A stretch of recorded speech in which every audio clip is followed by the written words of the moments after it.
वालेकुम, एक नई वीडियो के साथ आपकी खिदमत में हाजिर है आपका दोस्त सैफ। आप देख रहे हो मेरा यूट्यूब चैनल सैफ टीवी।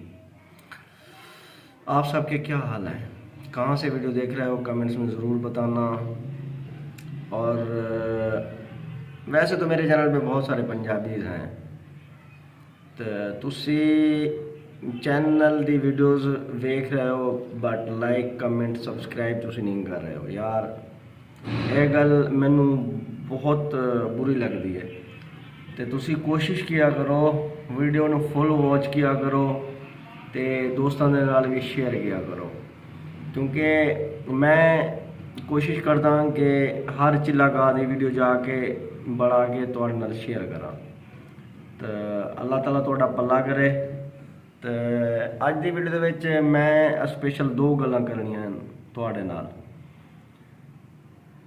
एक गल यह है कि तुसी ऐसी वीडियो दे कमेंट्स बॉक्स दे विच लिखो कि तुहानू किहड़े चिल्लागाह दी वीडियो वेखनी है जो जाके मैं उत्थे बनावां। मेरा मतलब है टालियां दी वीडियो, बेरियां दी वीडियो, याली दी वीडियो, या फिर चाली पौड़ी दी वीडियो, या फिर दरबार दे अंदर दी वीडियो। तो तुसी मैनू कुछ ना कुछ दसोगे तो मैं जाके उत्थे जाके वीडियो बना के तुहाडे नाल शेयर करांगा इंशाल्लाह। तो जो दूसरी गल है वो मैं तुहानू अगे दसांगा। इस दे अलावा एक भाई सी, पता नहीं किसी दी भैन सी, वो मैनू कमेंट किया सी लास्ट वीडियो ते कि तुसी टालियां विखाइयां ही नहीं, इंजी सानू कहा कि चलो तुहानू टालियां विखांदे आ इस वीडियो दे विच। तो पता है मसला की होया, ओ मैं गया उत्थे, मेरे फोन की बैटरी तकरीबन 1-2% बची सी ना, जिस दी वजह तो फोन डेड हो गया। आई मीन के बैटरी डेड हो गई फोन की, जिस दी वजह के मैं ना फुल उत्थे मैं पहुंच भी गया सी, सारा तकरीबन कोई 1 घंटे का सफ़र सी, वो कंप्लीट करके उत्थे मैं पहुंच गया सी। बट मैं उत्थों का मेन जो पॉइंट सी ना टालियां का, वो मैं नहीं रिकॉर्ड कर पाया। तो इसलिए मैं माजरत चाहता।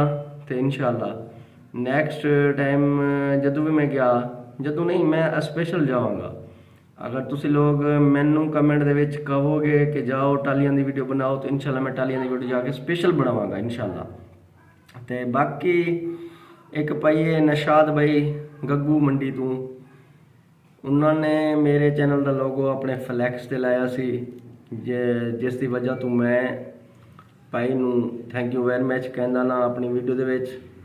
तो नशाद भाई जदों तुसी आओगे सफर तो मेरे नाल राबता ज़रूर करना तुसी, इंशाल्लाह मुलाकात करांगे, बैठ के गपशप करांगे, चाय खाना पानी इंशाल्लाह पियांगे। तो तुहाडा कोई भी हुक्म होवे साढ़े लायक तो तुसी सानू ज़रूर ज़रूर ज़रूर याद करोगे, तो इंशाल्लाह असी भी हाजिर हो जावांगे उत्थे।